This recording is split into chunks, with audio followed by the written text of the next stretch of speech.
Hello, my name is Franklin Howard. Today I'll be presenting to you on the topic penetration testing and risk management, hack part 2. Today's date is December the 13th, 2024.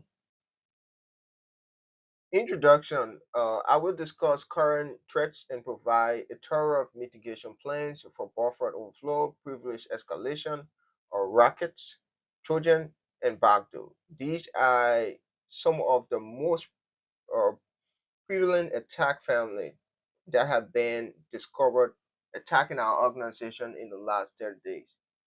I will give an overview of these families during this section. Furthermore, I will describe the ways in which hacker access system and provide mitigation strategies that can safeguard our environment without requesting system replacement or upgrades.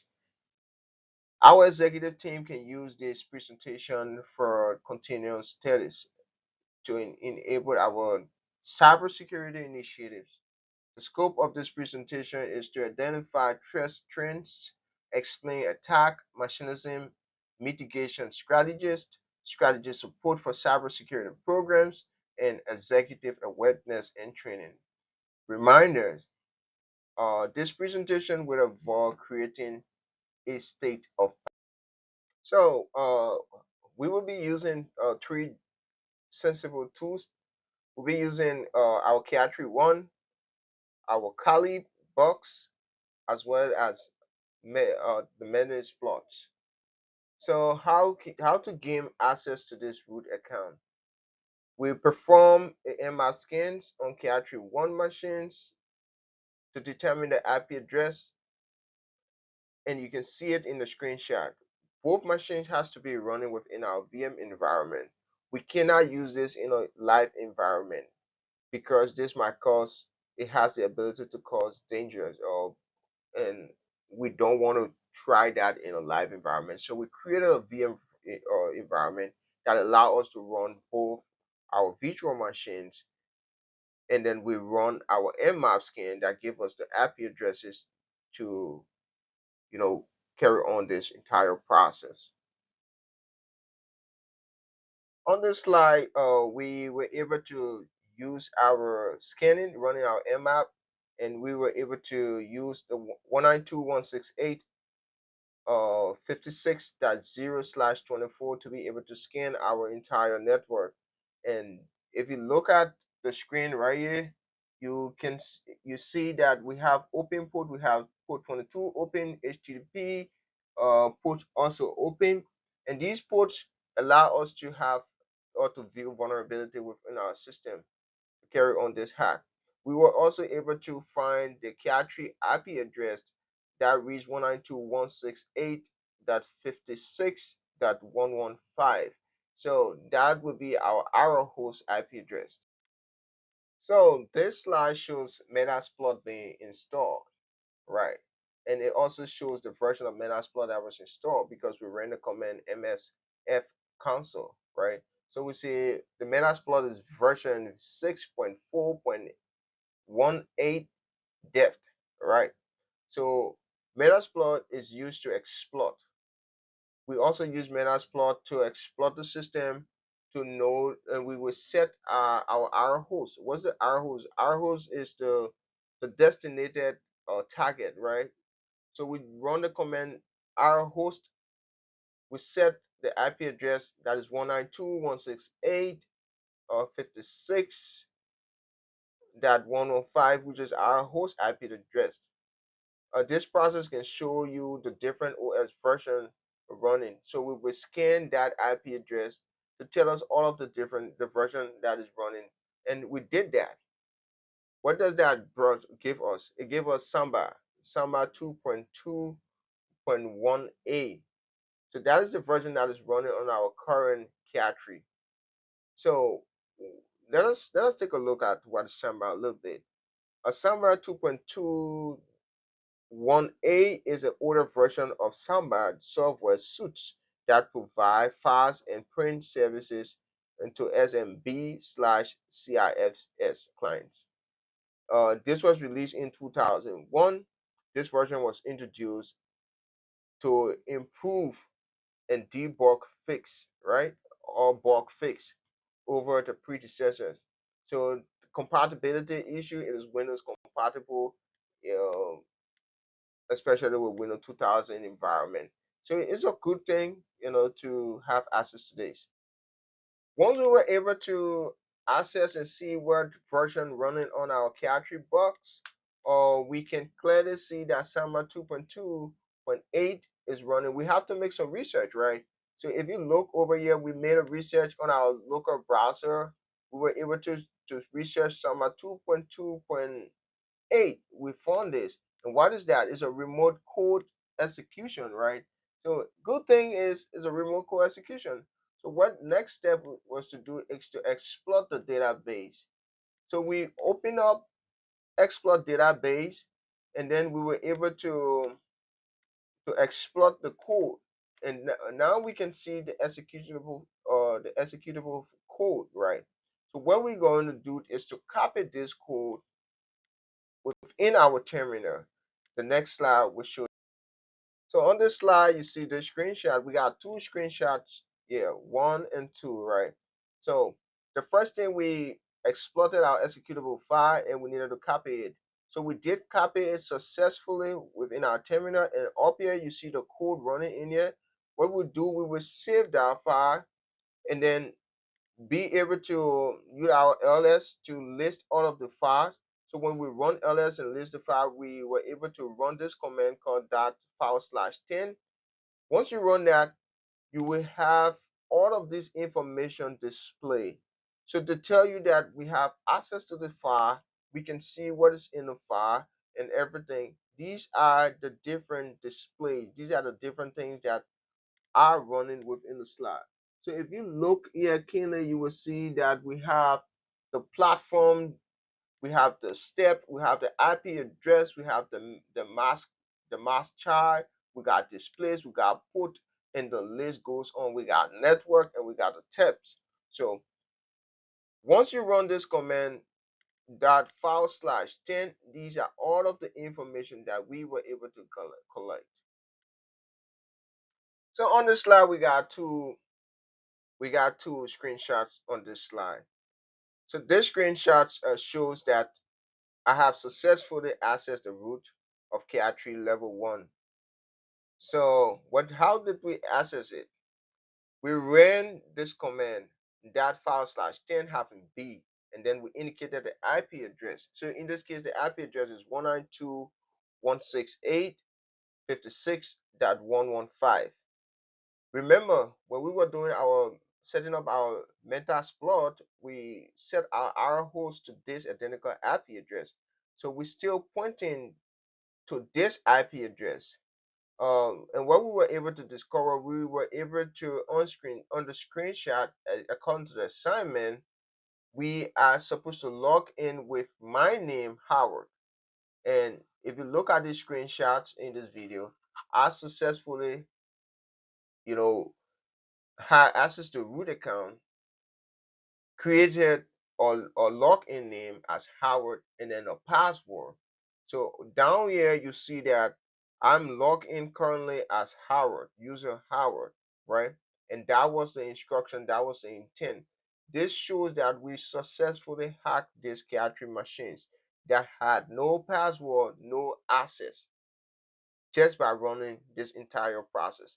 These are ways that hacker can um, hack into our system, and this is some of the ways that over the last 30 days we had people hacking into our system.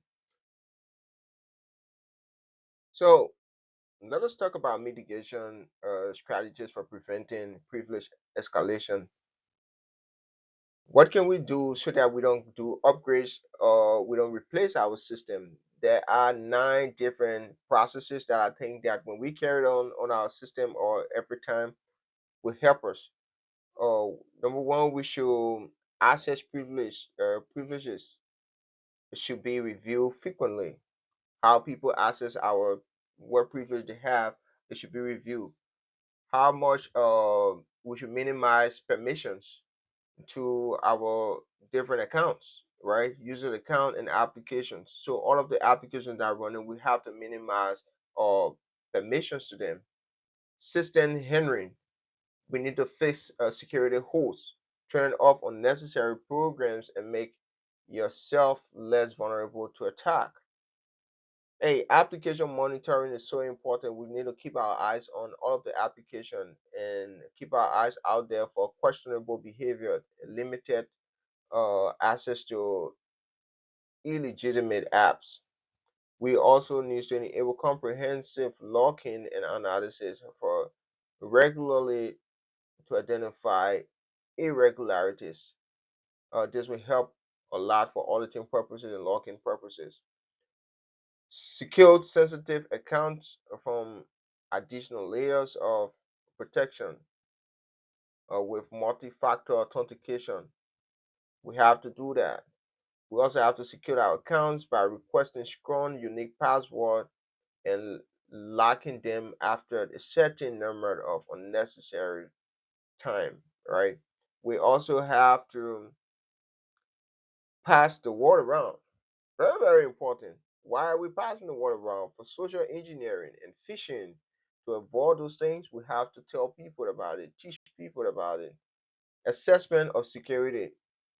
In order to stop vulnerability from being exploited, we need to test our system all of the time, and we need to fix every patches that we find.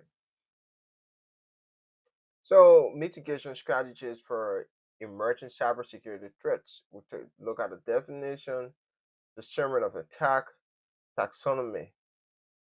Let's look at buffer overflow. It execute harmful code by overwriting memories. That's something that I use with my entire lab. I was able to copy those executable codes and to gain access to the cartridge system. So to acquire unauthorized access, we pay attention to privilege escalation, right? And take advantage of security holes on our system. We don't want that. Rootkits, harmful action carried out by the system itself. That's why it's always good to tighten up your system and make sure that you always have to keep your eyes on your system and make sure that all of the tools on your system are up to date and running perfectly well. Children house, malware being stored on your system, right? To gain access. You have to pay attention to malware children house. Until circumvent authentication backdoor comes into play. It provides secret entrance points on your system, so pay attention to backdoor. Sorting by type. It talks about potential security, right? Flaws, the buffer overflows and privileged access. Longevity, we talk about children, backdoor, and rockets. Rootkits, I'm sorry. It is important to talk about threat machinism, and in this on the slide, that's what our whole intent is. So you see the lock over here, an attack entry point. So if this lock is open, if your system is open, this is an attack entry point. We see attacking security holes in software. So some of the software that we install on our system, they have holes on it. So we have to fix these things on our system. We talk about weak or repeated credential. People should not be using weak credentials on your system. As an IT personnel, you have to inform your colleagues, inform your team about having a strong credentials that will help to prevent some of these loose attacks. Social engineering attack, very terrible. People take that to be fun. Somebody want to have access to your system, and then they they they do phishing. They kind of talk you into providing your credentials. These are things that you have to pay attention to. Putting harmful software into operations. You cannot just install any kind of software within your environment or on your system, because these software have the ability to create access to dangers, right? So you want to make sure that these all of the software that is being stored meet all of the requirement and certifications. So on this slide, we're going to pay a lot of attention on key points for executive training for C-suite, right? It's important. Training is very important. We have to identify critical risks and their effects on the company. We also have to advocate for allocations of funds to cybersecurity projects. Our projects cannot be on a funds because when it is well funded, we have the ability to put more security in place. We need to foster an organization-wide mindset that prioritizes security. Security is very important. So all of the things that we have manipulate our system, have access to manipulating our system, we need to put it in tight. Security mindset. Everybody should be watching out for harmful things, that come in on our system. So to conclude, preventing these threats is entirely achievable with effective mitigation strategies centered on strong processes, enhancing user awareness, and proactive security measures. By prioritizing these efforts over a costly upgrade, we can safeguard our system and ensure resilience against attack.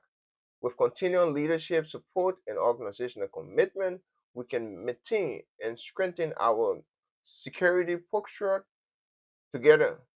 Let's take the next step towards building a secure and achieving future for our organization. Thanks again.